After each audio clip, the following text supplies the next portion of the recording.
Welcome to a brand new episode of 20-Minute Playbook, a show about how the misfits, rebels, and idealists reshaping our world stay at the top of their game. Where each episode, I sit down with an elite performer, from iconic founders and CEOs to world-renowned investors and New York Times best-selling authors, all to dive into everything from their favorite habits, tools, and books to a favorite failure and their definition of success, all in less than 20 minutes. I'm Daniel Scrivner, and on the show today, I sit down with serial entrepreneur Marshall Haas, founder of Need, Want, Peel, and Shepherd. After launching a collection of products from innovative smart bedding to wearable emoji masks with Need, Want in 2013, Marshall doubled down on their most successful product. That happened to be insanely thin iPhone cases that they marketed under the name Peel, a business that nearly 10 years later still sells hundreds of thousands of cases a year.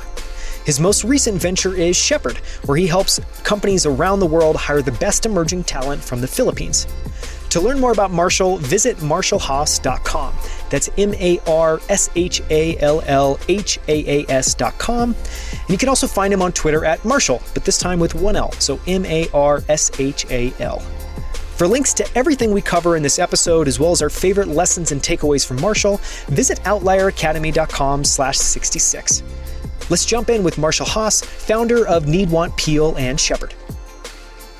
Marshall Haas, thank you so much for coming on the show. It's wonderful to have you. Thanks for having me. So this should be a lot of fun. We try to keep these conversations under 20 minutes, so they're a little bit faster paced, and we'll ask you the same 10 questions we ask every guest. Are you ready? Yeah, let's do it. Okay, the first question is, what have you been excited or fascinated about recently? It can be anything. The cabin my wife and I have been building has been super fascinating. It's like the culmination of, I used to want to be an architect. My wife's an interior designer, just love design as a whole and nature. So it's been fun to dive in and just get the blank slate, get to design something from scratch. Definitely been the most excited for that. And then as we were just talking about before the recording, it's going to be a really fun excuse to invite people I admire out, just like bring 5 to 10 cool people out and do like a makeshift little event of interesting people. It's going to be my excuse to do that. So yeah, super excited about that. On that project, were you the architect, and how deep in the weeds did you get on architecture and design details? So we designed it from like a elevation floor plan side, but then hired an architect to button it all up. There's probably a few little things that we screwed up, and then of course to build out the remainder, we did first 2 pages, floor plan elevation. They did the rest of it. Definitely looped in some professionals. You did the fun stuff. They make sure it doesn't fall down, which right. is, a good reason to hire an architect. When you think about yourself, what do you think are your superpowers, and how have you harnessed those strengths, or how do you harness those strengths? I think I'm pretty good at bouncing between things and context switching, whether that's from just doing it a lot with practice. I've gotten good at it. All entrepreneurs at some level have ADD as far as like shiny object syndrome and want to start all these different ideas. I think I've just leaned into that and figured out a way to make that work for me, built a model where I get to do that and really try to figure out how to make that work for me. In the early days when you're figuring out, I think I just had a knack for jumping between very different problems and things. Just given that obviously you talked about that shiny object syndrome, are there barriers, constraints you put on yourself to try to limit that desire to just go and do everything? Yeah, today there is. I was way less disciplined 5-10 years ago. I mean, I'm still an optimist, but I think I was just like even more so, where now I'm way more objective about things. Do I want to even take the time and start a new business? And now I've got this thing that needs to be managed. Honestly, a good example of that, very recently, like I killed something off. I was building out what we would do with profits. I was starting to buy rental properties, single family rental homes for long-term tenants, and had 4 properties and 1 fourplex, and percentage return was awesome on paper. I was like patting myself on the back. And I track my time still pretty religiously just to see where time's going. And when I finally looked at it, I realized that the time I'm putting into this thing, forget what the return as a percentage of what I invested is, just wasn't worth it. That's a part of, I want to be more disciplined now. I've got a family and I've been selling them all off and getting out of it completely, putting money elsewhere that I don't have to mess with, less return, but it's a worthy trade-off. Super interesting. It's a great example. On the flip side of the coin, what do you feel like you've struggled with? And maybe it's that same thing. And how have you improved or worked around those things over time? But I think for you, if you reflect on your journey, what has felt like the biggest learning curve? I think delegating things. I think I've gotten pretty good at it recently, but it was something I was aware of. At least was good enough to know like I want to be good at it, but I was terrible for a very long time. I think the way I fixed it is I took a really conscious approach to it and started studying people that are really good at delegating things. And the other part of it is getting businesses to a point where there was enough profit to be able to hire people and plug them in. So it was like first realizing I shouldn't beat myself up because there wasn't enough money in the business to do that in the first place.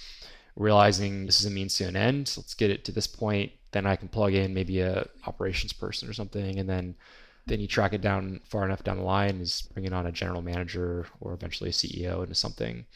I think is the ultimate get there. And we're plugged in general managers into all but one of the businesses. That's all happened very recently too. I've been pretty terrible at it up until recently. So yeah, that's been the key to being able to scale stuff, I think. I'm sure it's been exciting and probably also terrifying at the same time. Here's the reins. Yeah. When it comes to habits, routines, what habits have you experimented with over time that have had a positive impact on your life and performance? It can be anything from meditation, working out. What have you experimented with? What's worked for you?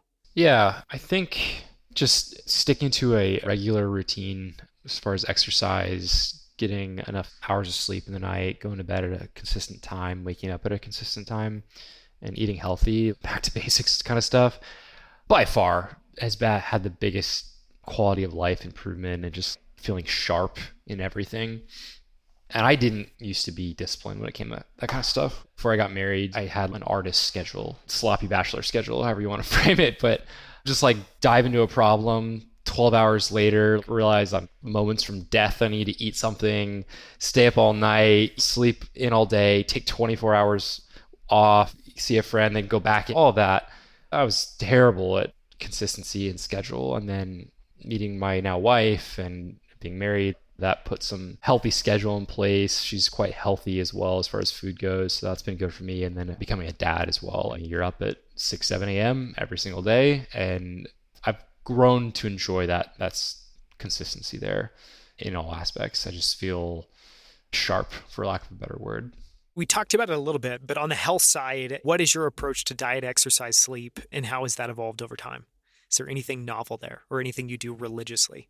I used to be one of these people that tracked a lot of different stuff. I was in the quantified self movement or whatever, and I didn't really see a ton of benefit. I realized one day I was like, I don't know.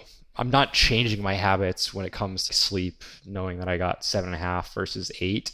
I try to just look back and realize like, okay, yeah, I got enough sleep. Good job. And I feel good today.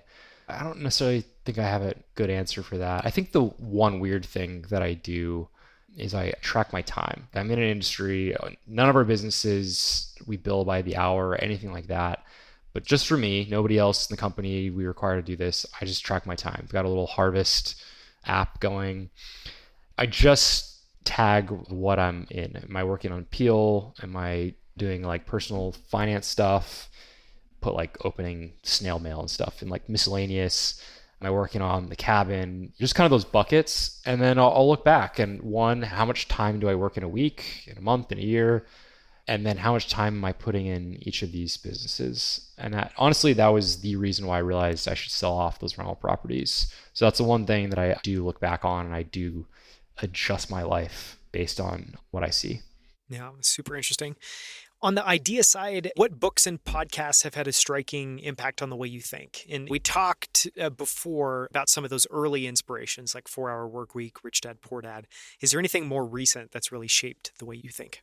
I think the only podcast that I really listen to these days is, at least consistently, I'll see an interview pop up of someone I like and I'll listen to that or whatever, but is the My First Million podcast from the guys at The Hustle, Sam Parr and Sean Purry, I think is how you say his last name, which, if for those that haven't listened to it, it's just the two of them for the most part riffing on different ideas that they have and then other businesses that they see that pop up through their investing or just being close to Silicon Valley, talking through what they would do. I get so many ideas for my own stuff, for new businesses from that.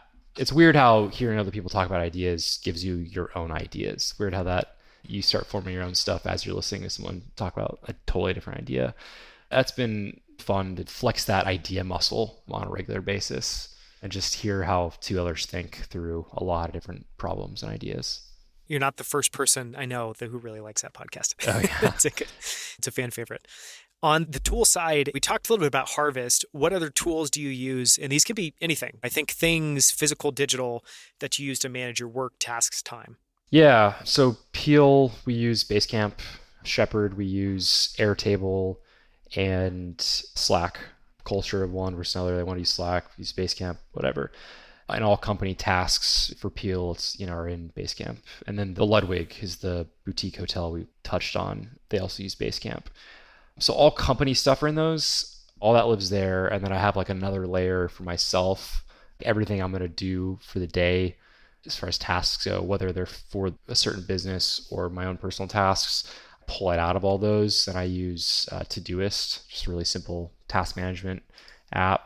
And only I have access to it. My assistant doesn't have access to it. It's just my little area for everything. I'm pretty simple. I live in email, calendar, do a lot of iMessage with people these days. Todoist has been a favorite of mine personally. I love just the notion, the idea that you can run entire businesses on just basically two tools, Basecamp and Slack, Airtable and Slack. There's obviously other things involved, but I feel like it speaks to the simplicity approach. Yeah, dude, have you used Airtable? It's awesome. I am addicted to Airtable, and I was so against trying it out. And now I use it for everything. And I pay an enormous sum every single month when I see the invoice. I cringe. It's also probably the single most valuable tool that I use. Yeah, it's our database, basically. Customized database for all the candidates that we track for Shepherd to team time off and track. It's like you can build so many different things out that I would want to use a developer to spin up our own custom thing. We can get it 80% of the way there with Airtable. It's awesome. I think it's very similar to why Notion has been so successful. Exactly. You've had these companies that have been able to build actually great products that you can use to build almost anything, which is extremely difficult to do. When you think about success, what is your definition of success? And that can be one for business, one for life, just a definition overall. How do you think about that? There's the monetary game side of just money and all that. No denying that's important to me. Building profitable businesses and building wealth is definitely a motivator for me. With that, it's with the asterisk of I want to do that and still have a good family life. You look at guys like most recently Elon Musk is who everyone is looking at. Guy has a terrible personal, maybe he's fulfilled. He's been through a lot of divorces and he's at the office living there constantly. I don't want that level of success if it means that's the lifestyle. I'm a fraction to his, whatever. That mix of those two, if I have to now take away from being a good dad and a good husband, I don't want any more if that's the trade-off. So those two going together well is definitely important to me. Today, I think I touched on this in our last conversation, which the ultimate luxury I think for anyone today is, at least for me, is having a remote position. Whether you have a job or you have a business, being able to do something remotely and having a little bit or a full control of your time, that's everything to me. When you think back on your life, in the previous conversation we had, we talked about some of these things that you tried that you didn't think would work out or that did work out for a while and then didn't. Is there a favorite failure? And I think what we try to look for there is something that didn't work out for whatever reason, but that taught you something valuable, propelled you in a better direction. How do you think about that? And is there something in your mind that sticks out? Yeah, I think the most painful experience gave me a laser focus on what I needed to know for future stuff. And that was the smart betting fiasco with Kickstarter. I was spending an hour of the whole story. We basically did a Kickstarter campaign for an e-commerce product, raised money, used that money to then fund the production. The factory basically goes dark on us. And we're in this horrible in-between position where our customers want the product. They're mad at us, rightfully so.